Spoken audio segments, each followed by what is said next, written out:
오늘 본문 말씀은 어, 다윗이 밧세바를 간음한 범죄를 저지른 후에 이제 나단 선지자에게 그 죄를 지적받고 그리고 자신의 죄를 자백하고 하나님의 징계를 받는 내용인데요.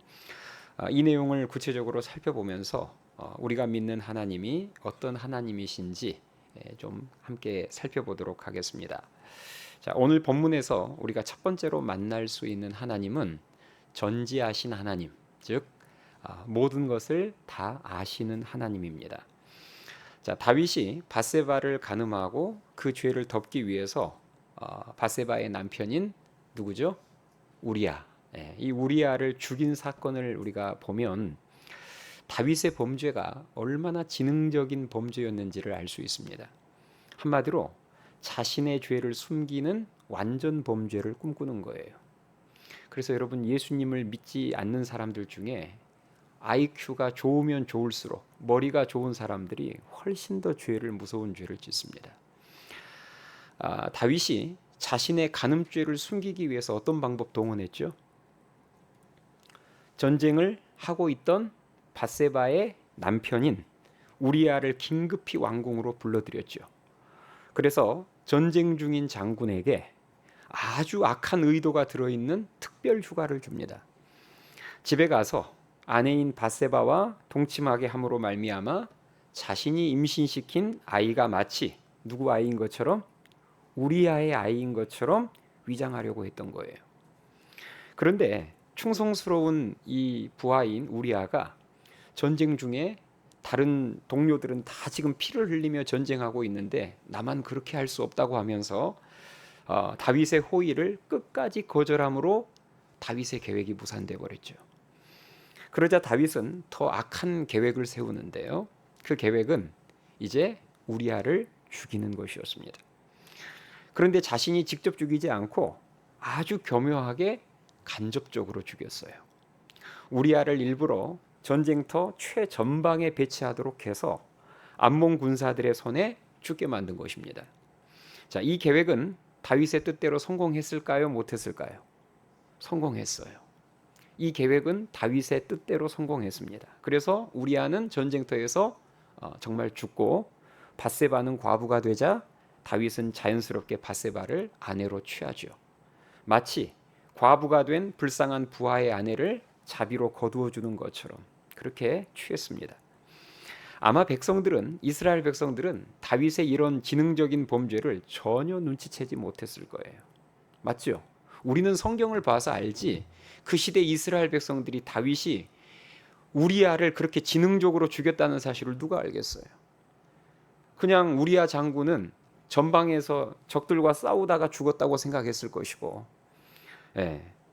그렇지, 사실 누가 다윗이 죽였다고 상상이나 하겠습니까?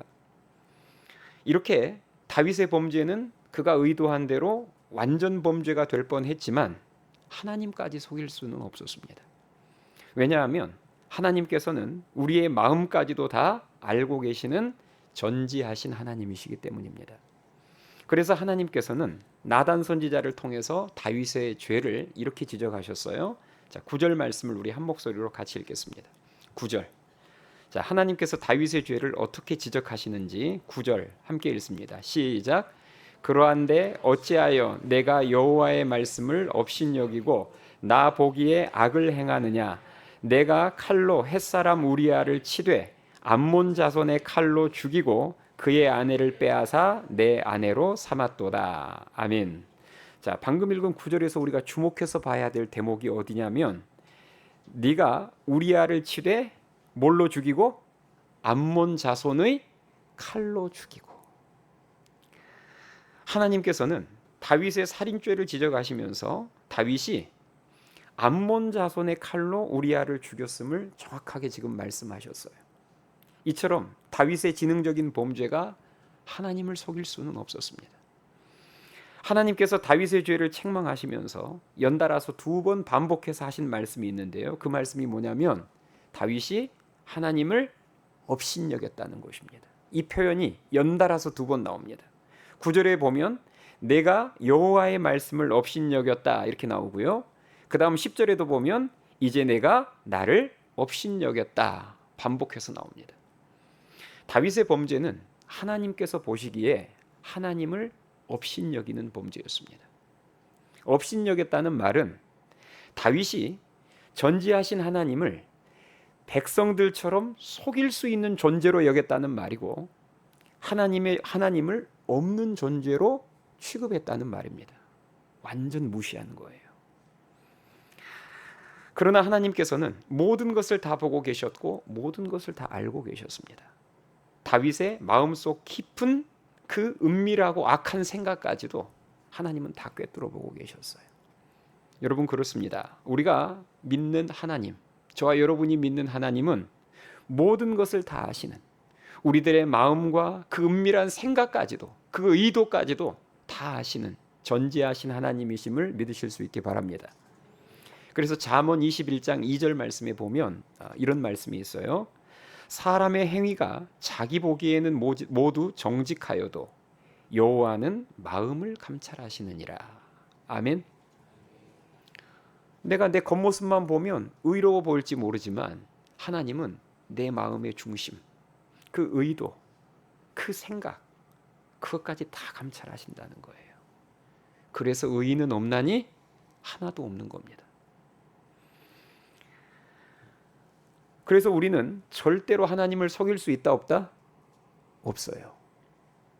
그런데 우리는 그 사실을 간과하고 다윗처럼 하나님을 업신여길 때가 있을까요? 많을까요? 우리는 하나님을 업신여길 때가 너무 많습니다. 한마디로 말해서 지능적인 범죄를 저지를 때가 많다는 거예요. 하나님은 우리들의 마음의 중심을 보시는데 우리는 우리의 죄가 남들에게 탄로 나지만 않으면 된다고 생각하고 법에 저촉되지만 않으면 된다고 생각할 때가 많습니다. 법에는 저촉되지 않은데 하나님 앞에서는 죄인 게 있을까요? 없을까요? 많습니다. 우리나라 헌법에는 저촉되지 않지만 우리나라 법을 기준으로 했을 때는 합법이지만 하나님 보셨을 때는 악한 죄인 경우들이 얼마나 많은데요. 하나님께서는 구약에서 통혼, 하나님을 아는 백성이 하나님을 모르는 이방 민족과 결혼하는 이 통혼을 큰 죄로 여기셨습니다. 그리고 신약에서도 믿지 않는 자와 함께 멍에를 매지 말 것을 하나님은 분명히 말씀하셨어요. 한마디로 말해서 우리 예수님 믿는 사람들은 넌 크리스천들과 결혼해서는 안 됩니다. 그런데 어떤 청년이, 예수님을 믿는 청년이 세상적인 조건에 눈이 돌아가서 믿음 없는 이성과 너무 결혼하고 싶은 거예요. 그럴 수 있겠죠. 너무 세상적인 조건이 내가 꿈꾸는, 믿음만 없었지 내가 원하는 딱 그 사람인 거죠. 그래서 그 사람이 믿음은 없지만 그렇지만 너무 결혼하고 싶은 거예요. 사실 상대가 믿음이 없으면 소개팅도 나가면 안 됩니다. 교제를 말아야죠. 그런데 너무 세상적인 조건이 내 마음에 꼭 들고 다만 믿음이 없는 거예요. 이 사람하고 너무 빨리 결혼하고 싶은 거예요. 그래서 상당한 청년들이 많이 하는 게 뭐냐면, 내가 믿음 없는 이성과 결혼을 하고 싶은데, 빨리 결혼하고 싶은데 믿음이 없어요. 그럼 그때 어떻게 합니까? 서둘러서 종교적인 형식을 갖추는 거죠. 나와 결혼하려면 교회에 일단 나와야 되고 세례는 받아야 된다라고 설득하는 거예요. 그래서 그 예수님을 믿지 않는 이성이 마음에도 없는 예배에 참석하게 만들고, 자기가 정말 마음을 열고 자발적으로 나와 예배를 드려야지 그 소위 말해서 결혼하는 조건 갖추려고 억지로 끌려 나오는 예배, 그 하나님 받으실까요? 그래서 마음에도 없는 예배에 참석하게 만들고, 진실한 신앙 고백도 없는데 마치 운전면허 필기시험 보듯 준비해서 급조된 세례를 받게 만듭니다. 목사님은 속일 수 있어요. 그렇지 않아요? 세례 문답서 그거 책자 달달달 외워서 기계적으로 대답하면 목사님은 속일 수 있어요. 목사님이 예를 들어서 문답식 때 예수 그리스도는 누구십니까? 죄인이 어떻게 구원을 받을 수 있습니까? 아까 제가 말씀드렸잖아요. 운전면허 필기시험 다 외워서 답안지 체크하듯이 얼마든지 답변할 수 있습니다. 그러면 목사님은 속일 수 있어요. 그래서 세례 받을 수 있습니다. 오늘날 많은 사람들이 이렇게 하나님을 업신여깁니다. 하나님을 그렇게 해서 속이려고 해요. 그렇게 해서 예수님을 진심으로 믿지도 않는 이성 급조해서 세례받게 해놓고 고작 한다는 말이, 보세요. 이 사람 이제 믿음 있는 세례교인이고 저는 통혼의 죄를 범하지 않았습니다. 그렇게 결혼하는 겁니다. 이렇게 겉모습만 보면 상대가 세례까지 받았으니까 통혼의 죄를 짓지 않는 것처럼 보이지만 사실 하나님을 업신여긴 거예요. 목사님은 속일 수 있지만 하나님은 못 속입니다. 왜요? 하나님은 마음의 중심을 보시기 때문입니다. 하나님은 그런 종교적인 형식에 속지 않으세요. 정말 믿음의 가치를 알고 하나님의 말씀을 존중해서 처음부터 내가 믿음 있는 사람을 결혼의 대상자로 찾는 것과 내 마음에 드는 믿음 없는 사람들을 믿음 없는 이성을 급조해서 믿음 있는 사람인 것처럼 위장하는 그것을 하나님이 구분 못 하실까요?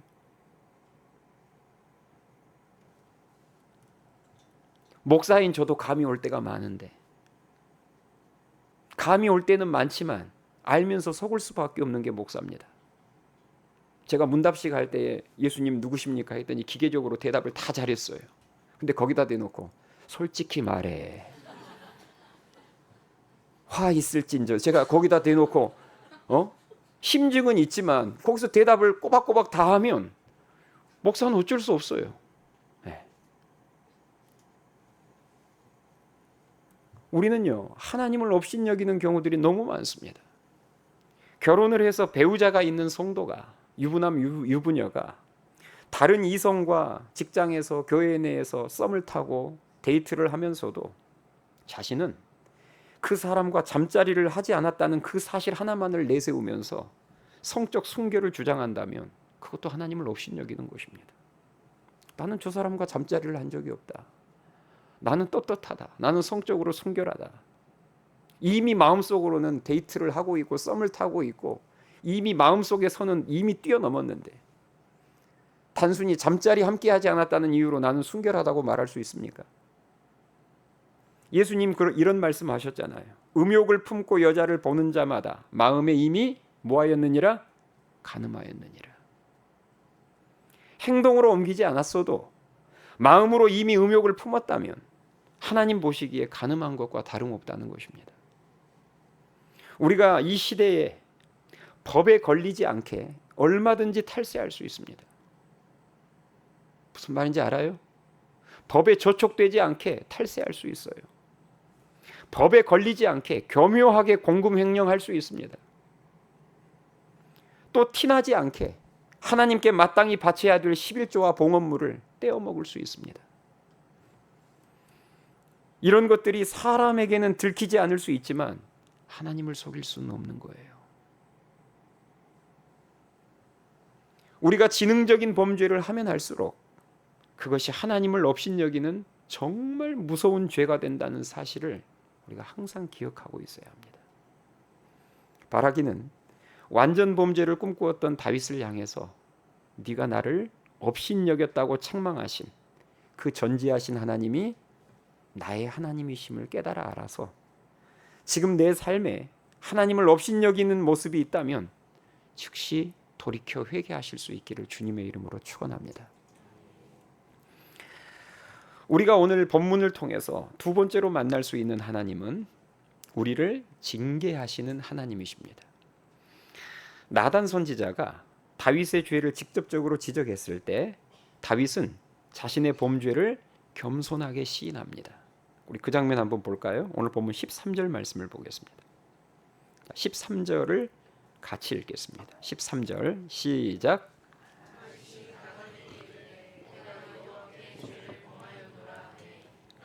다윗에게 말하되 여호와께서도 당신의 죄를 사하셨 당신이 죽지 아니하니 아멘. 자, 방금 여러분 보신 것처럼 다윗이 뭐라고 고백했죠? 내가 누구에게 죄를 범하였노라? 여호와께 죄를 범했다고 고백하면서 자신의 죄를 시인하고 뉘우쳤습니다. 그래서 하나님께서 그 다윗의 죄를 용서해 주셨어요. 방금 여호와께서도 당신의 죄를 사하셨나니 이렇게 나오죠. 용서해 주셨다는 거예요. 자, 이런 부분이 이제 사울 왕과 대조되는 대표적으로 다른 부분이죠. 사울 왕도 죄를 짓고 다윗 왕도 죄를 지었어요. 여기까지는 똑같습니다. 그런데 선지자가 찾아와서 죄를 지적했을 때 반응이 달랐습니다. 사무엘 선지자가 사울 왕을 찾아가서 불순종의 죄를 지적했을 때 사울 왕의 반응은 자백과 뉘우침이 아니었어요. 그의 반응은 핑계였습니다. 블레셋이 쳐들어와서 왕인 자신이 직접 번제를 드리는 죄를 범했을 때 사무엘 선지자에게 이런 핑계를 댔어요. 백성들은 흩어지고 당신은 너무 늦게 와서 내가 부득이하게 번제를 드릴 수밖에 없었습니다. 사무엘 선지자가 죄를 지적했을 때 그의 입에서는 내가 죄를 지었습니다, 이런 자백이 나온 게 아니라 핑계가 나온 거예요. 나 그럴 수밖에 없는 상황이었다. 이처럼 사울은 자신의 죄를 지적받았을 때 다윗처럼 인정하고 자백하고 회개하기보다는 늘 핑계를 대면서 자신의 권력과 지위를 잃게 될까 봐 오직 그것만 신경 쓰고 걱정하는 모습을 보여줍니다. 그러나 다윗은 여러분이 방금 보신 것처럼, 그리고 시편 51편에 기록되어 있는 것처럼, 이때 회개하면서 쓴 시가 시편 51편이잖아요. 신실한 하나님 앞에 겸손하게 자백하고 그리고 회개합니다. 그래서 죄를 용서받는 은혜를 누리게 되죠. 자, 그런데 여기서부터가 문제예요. 하나님께서 분명히 나단 선지자를 통해서 다윗의 죄를 용서해 주시겠다가 아니라 용서해 주셨다고 말했어요. 그랬는데 그 후에 큰 징계를 받았다는 것입니다. 여기서부터 이제 퀘스천 마크가 생기는 거예요. 아니, 죄를 용서해 주셨는데 그런데 그 다음부터 큰 징계가 임해요. 자, 한번 볼까요? 13절 14절을 한번 보겠습니다. 13절 14절. 자, 13절 14절 잘 보세요.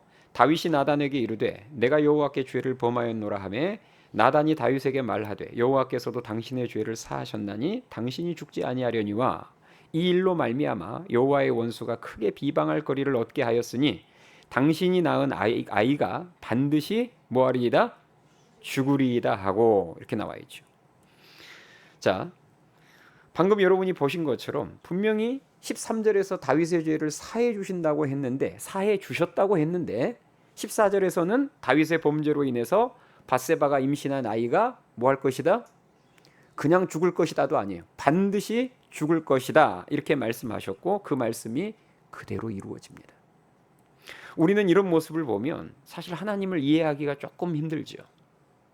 죄를 용서해 주셨다면 그냥 우리들의 상식에서는, 우리들의 기대는 죄를 용서해 주셨다면 당연히 아이를 안 죽이셔야 될 것 같은데, 살려주셔야 될 것 같은데 죄는 용서해 주시는데 아이는 죽이신다.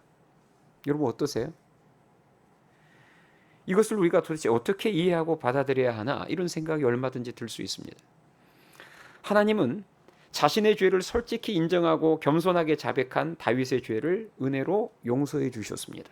그러나 죄는 용서해 주셨지만 그 죄에 대한 징계는 면제해 주지 않으셨어요. 왜냐?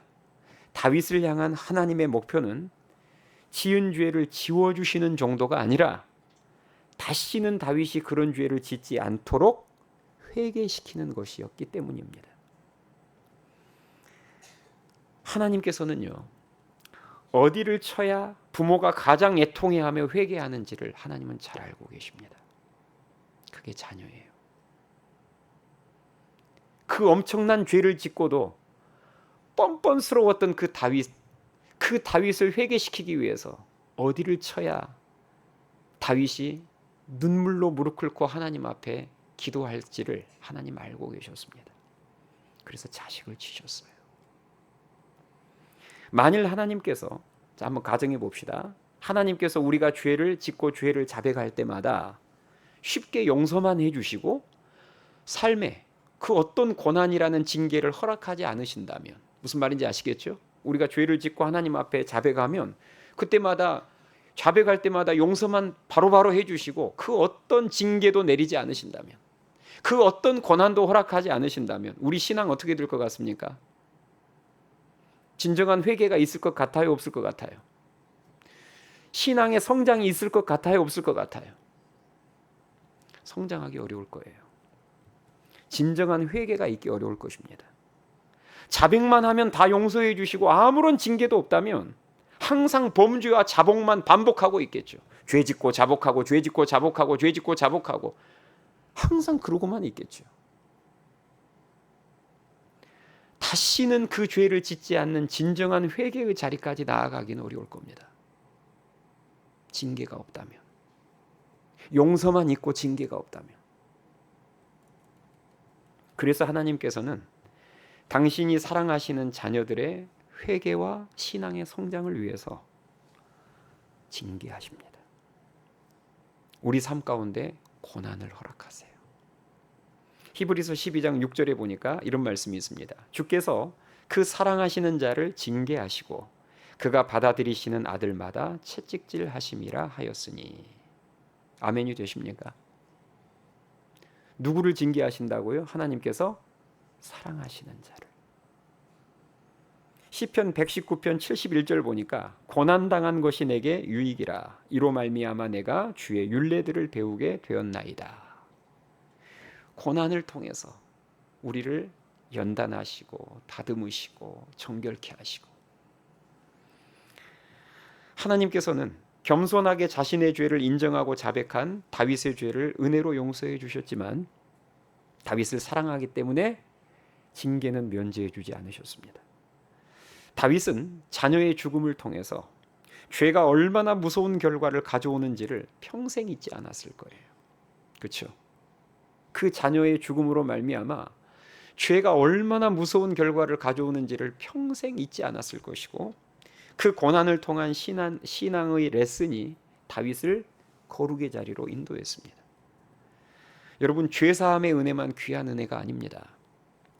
모태 죄인이고 뼛속까지 죄인인 우리에게 말씀과 더불어서 징계의 은혜가 얼마나 귀한 은혜인지를 깨달아 알아서 하나님의 징계 앞에서 시험에 들거나 낙심하기보다는 그 고난을 통해서 나를 정금같이 만드실 하나님의 역사를 바라보며 다윗처럼 믿음으로 반응하게 될 수 있기를 주님의 이름으로 축원합니다.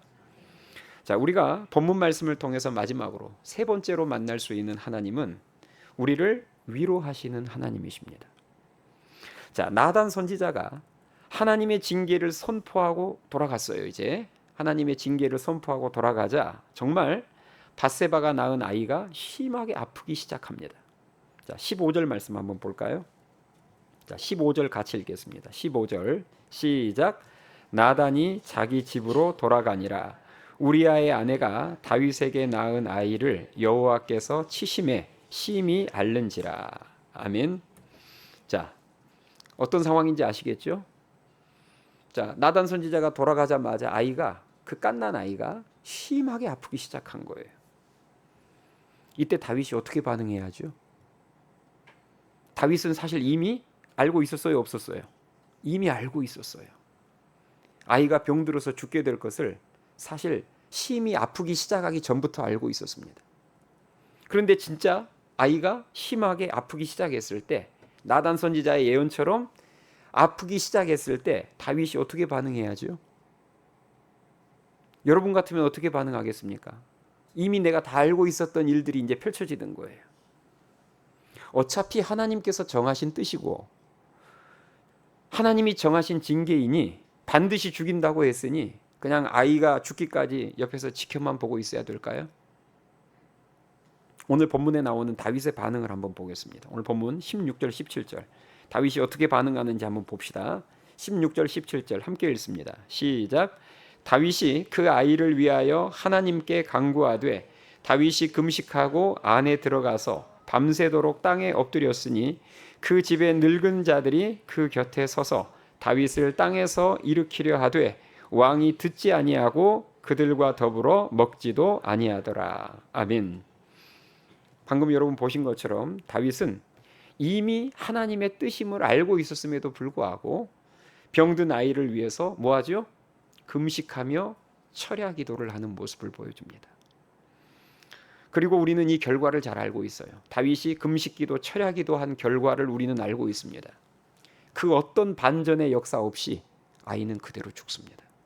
일주일 만에 죽어요.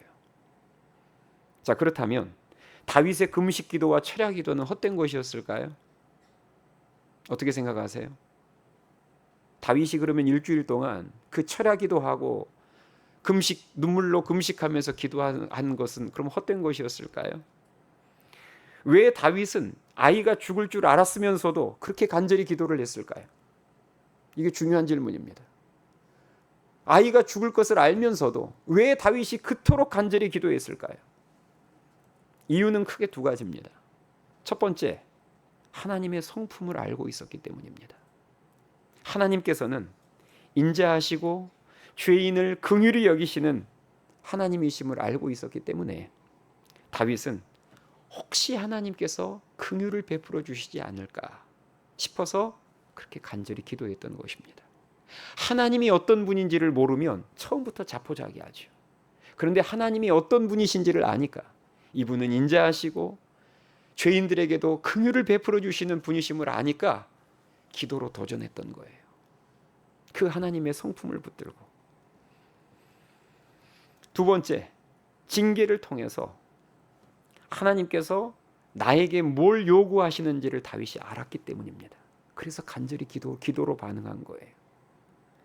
제가요, 아마 여러분들 부모님들도 경험할 거예요. 제가 이제 자녀들이 뭔가를 크게 잘못했을 때 제가 그 자녀에게 크게 훈계하거나 매를 들 때가 있습니다. 그런데 자녀들이 크게 잘못해서 부모가 훈계하거나 매를 들 때 제일 답답할 때가 언제인 줄 아세요? 자, 자녀를 지금 훈계하고 매를 때리고 있을 때 제일 부모 입장에서 답답할 때가 언제죠? 내가 훈계를 하고 매를 들었음에도 불구하고 자녀에게서 부모가 기대하는 반응이 나오지 않을 때입니다. 맞죠? 부모가 자녀를 야단칠 때는, 부모가 자녀에게 매를 들 때는 기대하는 반응이 있습니다. 그 반응을 보기 위해서 야단도 치고 매를 드는데 그 반응을 자녀가 안 보여줄 때 제일 답답한 거예요. 부모가 자녀를 계속 때리고 싶어서 때린 부모가 어디 있습니까? 바르게 가르치고 뜯어 고치기 위해서 그 바른 반응을 보기 위해서 매를 드는데 때리기 싫은데 빨리 그 반응만 보여주면 매를 내려놓고 싶은데 그 반응을 안 보여주면 부모 입장에서 제일 답답한 거예요.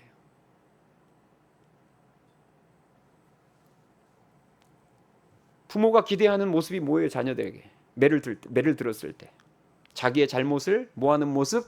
인정하는 모습, 용서를 비는 모습, 새롭게 결단하는 모습, 이런 모습 기대하면서 야단도 치고 매를 때리는 것 아니겠습니까? 하나님께서 왜 우리를 징계하시고 왜 우리들에게 고난을 허락하실까요? 잘 생각해 보세요. 하나님도 우리를 향해서 매를 드실 때는 보고 싶은 반응이 있지 않겠어요? 어떤 목적을 가지고 매를 드실까요? 물론 최종적인 목적은 다시는 그 죄를 짓지 않는 회개와 우리의 믿음의 성장일 것입니다. 그게 최종적인 목표일 거예요. 그러나 그건 최종적인 목적이고 지금 당장 징계할 때, 징계하자마자 당장 원하시는 반응은 뭘까요? 야고보서 5장에 보면 이런 말씀 나오죠. 너희 중에 고난당하는 자가 있느냐? 그는 뭐 할 것이요? 그는 뭐 할 것이요? 정답이 나와 있잖아요. 너희 중에 고난당하는 자가 있느냐? 이것을 오늘 본문의 표현으로 바꾸자면 너희 중에 하나님께 회초리 맞는 자가 있느냐? 그는 가장 먼저 뭘로 반응할 것이요? 기도할 것이요. 아멘이 되십니까? 야고보서 5장 13절 말씀입니다. 하나님께서 우리에게 고난이라는 징계의 회초리를 드실 때 우리가 무조건 해야 되는 첫 번째 반응은 하나님 앞에 겸손히 나아가 간절히 다윗처럼 기도하는 것임을 믿으실 수 있기 바랍니다. 하나님께서 그 반응을 기대하면서 지금 이 징계의 회초리를 들었을 때 다윗이 하나님의 마음을 바로 읽은 거예요. 이 아이가 결국 내가 기도해서 살아나느냐 그냥 그대로 죽느냐는 그건 두 번째 문제고, 이 징계의 회초리 앞에서 하나님 앞에 빨리 나아가 납작 엎드려 간절히 기도하는 것을 원하시구나라는 사실을 다윗이 안 겁니다. 그래서 오늘 본문에 나오는 그 간절한 금식기도 철야기도를 한 거예요. 한마디로 바르게 반응한 거죠. 그럼에도 불구하고 하나님은 그 아이를 살려주지 않으셨습니다. 말씀대로 아이의 생명을 거둬가셨어요. 그러나 여기서 이야기가 끝나지 않습니다. 그 다음이 중요해요.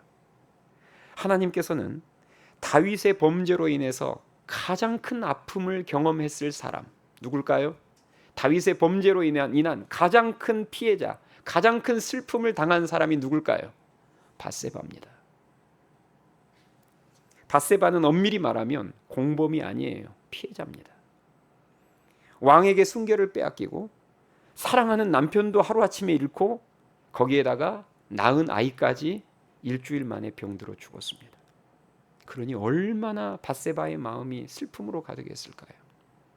하나님께서는 그 밧세바를 위로해 주시고 그리고 그 다윗을 위로해 주시기 위해서 하나님께서 역사하셨는데, 자, 어떤 위로가 오는지 한번 봅시다. 24절 25절 우리가 오늘 살펴볼 마지막 말씀입니다. 24절 25절 함께 읽겠습니다. 24절 25절 시작. 밧세바를 위로하고 그에게 들어가 아들을 낳음에 그의 이름을 솔로몬이라 하니라. 여호와께서 그를 사랑하사 선지자 나단을 보내 그의 이름을 여디디아라 하시니 이는 여호와께서 사랑하셨기 때문이더라. 아멘. 방금 여러분이 보신 것처럼 하나님께서는 솔로몬이라는 한마디로 다윗의 왕좌를 이을 새로운 자녀를 주심으로 이 다윗 부부를 위로해 주셨습니다. 저는 이 솔로몬이 다윗과 밧세바를 향한 하나님의 위로이자 동시에 앞선 다윗의 간절한 기도에 대한 응답이라고 믿습니다.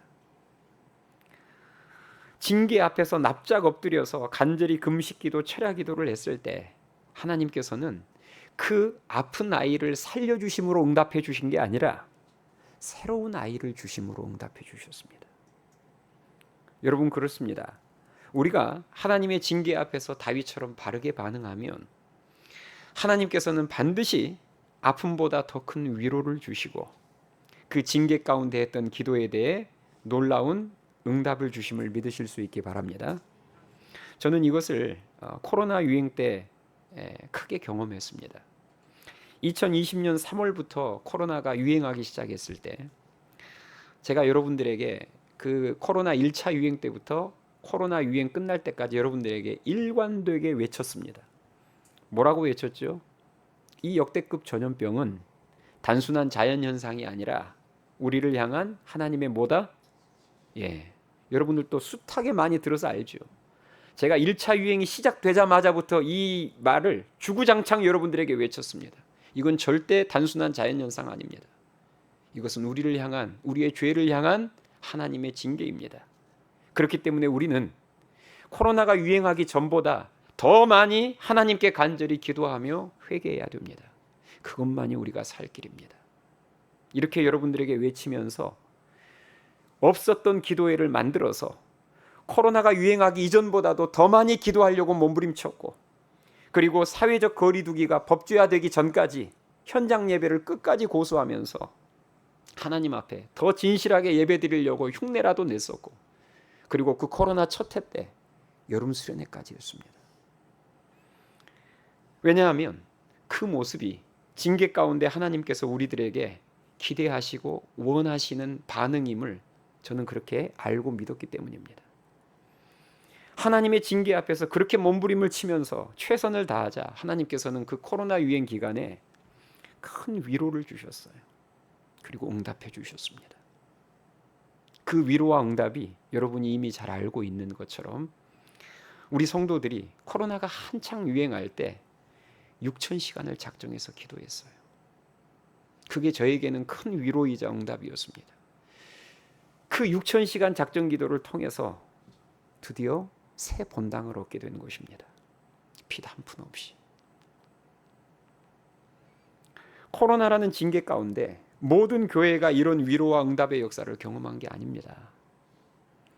코로나가 하나님의 징계인 줄도 모르고 현장 예배를 쉽게 포기하고 기도를 쉽게 중단해버리고 하나님을 도리어 멀리하다가 코로나 기간에 없어지거나 더 어려움에 처한 교회들 많습니다. 하나님의 징계 앞에서 오늘 본문에 나오는 다윗처럼 간절한 기도로 바르게 반응할 때 하나님의 놀라운 위로와 응답이 임함을 믿으실 수 있기 바랍니다. 우리의 삶에 있는 모든 고난을 다 하나님의 징계로 볼 수는 없어요. 그래서도 안 됩니다. 어떻게 우리의 삶에 있는 모든 고난이 다 하나님의 징계겠습니까마는, 그러나 이건 확실합니다. 우리가 영적으로 깨어 있으면 이 고난이 하나님의 징계인지 아닌지는 어느 정도 알 수 있습니다. 깨어 있으면 깨어 있을수록, 깨어 있는 자들은 어떤 고난이 오면 이 고난이 이게 단순한 현상인지 자연 현상인지 아니면 이게 우리의 죄를 향한 하나님의 징계인지 그냥 분별이 돼요.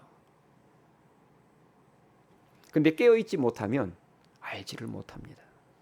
이게 징계인지 아니면 나의 그냥 실수와 부주의로 일어난 일인지, 내가 실수로 부주의로 일어난 일을 하나님의 징계라고 다 그렇게 간주해서도 안 되고, 하나님의 징계인데 그것을 자연현상이다 뭐 다르게 해석을 해도 안 되잖아요. 바라기는 고난 앞에서, 그 징계의 고난 앞에서 다윗처럼 간절한 기도로 반응하셔서 고난보다 더 큰 위로와 또 응답 주시는 하나님을 경험하실 수 있기를 주님의 이름으로 축원합니다. 오늘 말씀을 정리하겠습니다. 우리는 다윗이 죄사함을 받고 징계받는 모습을 통해서 우리가 믿는 하나님이 어떤 하나님이신지 잠깐 살펴봤습니다. 첫 번째는 모든 것을 다 아시는 하나님이십니다. 다윗이 지능적인 범죄로 백성은 속였지만 하나님은 속일 수 없었습니다. 하나님은 다윗을 향해서 네가 암몬 자손의 칼로 우리아를 죽였다고 날카롭게 죄를 지적하시면서 하나님을 업신여기는 죄를 다윗이 지었음을 말씀하셨어요. 우리도 오늘날 하나님을 업신여기는 죄를 너무 많이 짓습니다. 내 마음과 생각까지도 살피시는 하나님을 속일 수 있다고 착각하거나 아니면 없는 분처럼 취급할 때가 많습니다. 우리는 하나님을 업신여기는 죄를 회개해야 될 줄 믿습니다. 두 번째는 징계하신 하나님이십니다. 하나님은 다윗의 죄는 용서해 주셨지만 징계는 면제해 주지 않으셨습니다. 왜냐? 다윗을 자복의 자리까지 인도하는 게 하나님의 목표가 아니라 자복의 자리를 넘어서서 회개의 자리까지 인도하기 원하셨기 때문입니다. 다윗을 사랑하셨기 때문에, 그리고 다윗을 향한 계획이 크기 때문에 징계하셨고, 그 징계 앞에서 다윗은 간절한 기도로 반응했습니다. 그러자 하나님께서는 솔로몬이라는 새로운 아들을 통해서 밧세바와 다윗을 위로해 주셨고, 그리고 솔로몬을 통해서 성전 건축을 비롯한 놀라운 하나님의 역사가 이어지게 하셨습니다. 바라기는 이 하나님께서 바로 나의 하나님이심을 믿고 우리도 하나님의 징계 앞에서 다윗처럼 반응해서 고난보다 더 큰 위로와 응답과 성장을 경험하게 되기를 주님의 이름으로 축원합니다. 찬양하시겠습니다.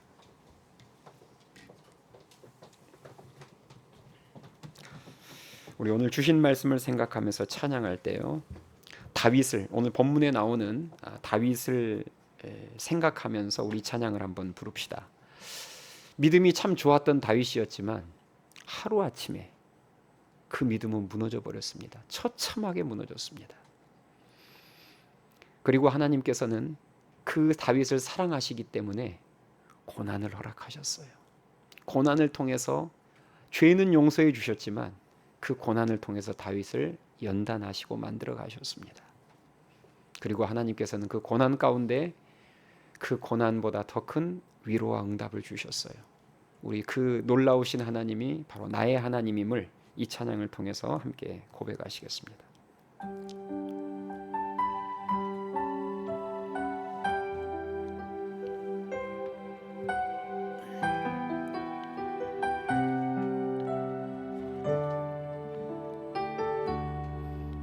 믿음과 삶을 살아내는 실력이 너무나 다른 내 모습을 볼 때에 이 모습도 주가 사랑하실까? 자신 없는 내 모습 그저 주님 앞에 있네. 나 같은 자도 사랑하여 주시고 한 번도 나를 떠나지 않으셨네. 아픔 속에 주를 작게 여긴 날 꾸짖지 않으시고 내 손 잡아주시네. 오직 주님 안에 두려움 없네. 고난을 통해 날 만드심을 믿네. 주님만이 내 모든 것 되시네. 주의 강한 손 날 붙드시네. 오직 주님 안에 소망이 있네. 내 삶을 통해 영광 받으실 주님, 주님만이 내 모든 것 되시네. 주의 선하심 나 노래하네. 우리 처음부터 다시 한번 고백합니다. 믿음과 삶을 살아내는 실력이 너무나 다른 내 모습을 볼 때에 이 모습도 주가 사랑하실까? 자신 없는 내 모습 그저 주님 앞에 있네. 나 같은 자도 사랑하여 주시고 한 번도 나를 떠나지 않으셨네. 아픔 속에 주를 작게 여긴 날 꾸짖지 않으시고 내 손 잡아주시네. 오직 주님 안에 두려움 없네. 고난을 통해 날 만드심을 믿네. 주님만이 내 모든 것 되시네. 주의 강한 손 날 붙드시네. 오직 주님 안에 소망이 있네. 내 삶을 통해 영광 받으실 주님, 주님만이 내 모든 것 되시네. 주의 선하심 나 노래하네. 오직 주님 안에 두려움 없네. 두려움 없네. 고난을 통해 날 만드심을 믿네. 주님만이 내 모든 것 되시네. 주의 강한 손 날 붙드시네. 오직 주님 안에 소망인데 주님 안에 소망 내 삶을 통해 영광 받으실 주님, 영광 받으실 주님, 주님만이 내 모든 것 되시네. 주의 선하심 나 노래